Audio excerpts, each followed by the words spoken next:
Would you guys consider yourself atheist or agnostic or? I'd say more agnostic myself. Like, agnostic? Yeah. Okay. So would you say agnostic means you don't know, or how would you define agnosticism? I think I don't know, and I'm kind of open to anybody's opinion or ideas. Okay, that's excellent. I think there is something greater, but I just don't know what that is. You say there's something greater, but you're not put a label on it yet, right?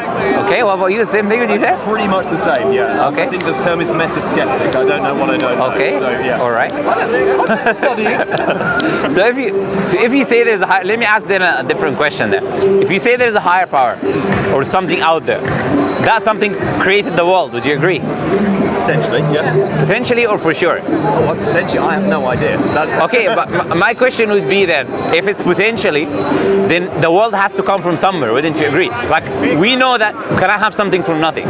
Do you agree on that principle? 0 plus 0 plus 0 equals 0. You cannot have something, right? So if we have something, it must originate from something else, right? And if we say there's a higher power, then by definition, that is the thing that brings things into existence. Wouldn't you agree there? Or how would you explain the existence of the universe? Well, I'd say it's not really within my capacity, or even like needs to be in my capacity to explain its existence. I mean, but you're a part of the universe, and if there is an impact behind your creation, then it does concern you. Like, for example, the point I'm making, if this creator created us, there's a purpose for him creating us, and there's consequences for our actions, then doesn't it make sense, or doesn't it matter for us to know why we were created or who created us? Oh yeah, no, it absolutely does matter. That's, I think, why we as humans are driven to find that out. It's not quite sure I found the right answer yet. No, but excellent, yeah, but we can always investigate. Like, the thing is this, you've not met the person who made this table, right? True. But we can tell certain characteristics of the maker. Like, for example, we can know is intelligent, knows knowledge of language, able to assemble material, right? So these are certain things, has a level of power to assemble the material. We can know these things looking at the product or final product. Looking at the universe as well, you can tell attributes of its maker. Like, for example, with something that is not powerful, very powerful, would be able to create the universe. What kind of attributes, this is a question I would pose, what kind of attributes would you need to create a universe? If you wanted to create a universe with me already, what attributes would you need to create a universe? Well, I mean, all of the classic ones, omniscience, omnipotence, okay. All of those. So we would say whatever brought the universe into existence, and we say this is a matter of fact, because otherwise you cannot bring the universe into existence. If you don't have the attributes to bring the universe into existence, you cannot bring the universe into existence. True, but that's whether it was actually brought out by intelligent design or whether it just appeared out of something that we don't, as people, understand. Well, we agreed that we cannot have something from nothing. Yeah. So how can it just appear, right? The thing is, the universe is not a conscious being, right? It's matter, that means it requires another entity to kind of cause it, if you want to say, or create it or bring it to being. To an extent, I'm not sure what happened at the beginning of the universe, that's the thing. No, but that's what scientists themselves, they don't know. But they say there was matter. But if there is matter, where did matter come from? I don't know. I don't know. And that's why I'm so happy to be.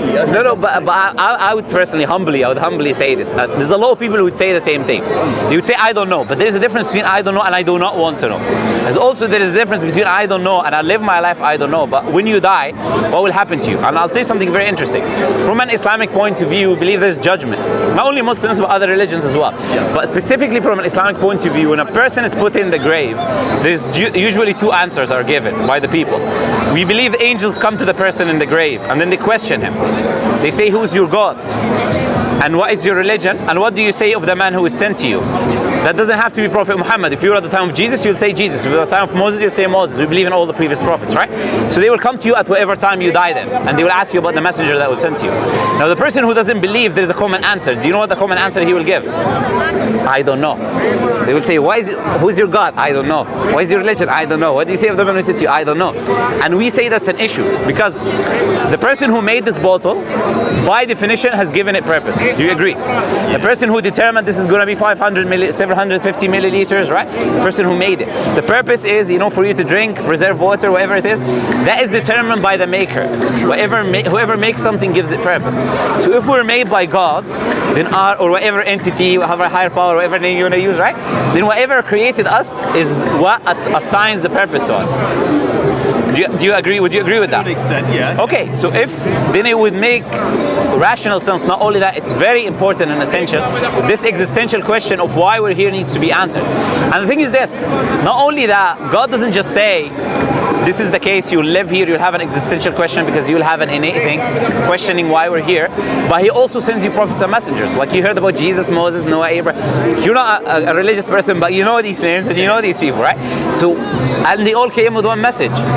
There is a creator, right? There is an afterlife, there is accountability.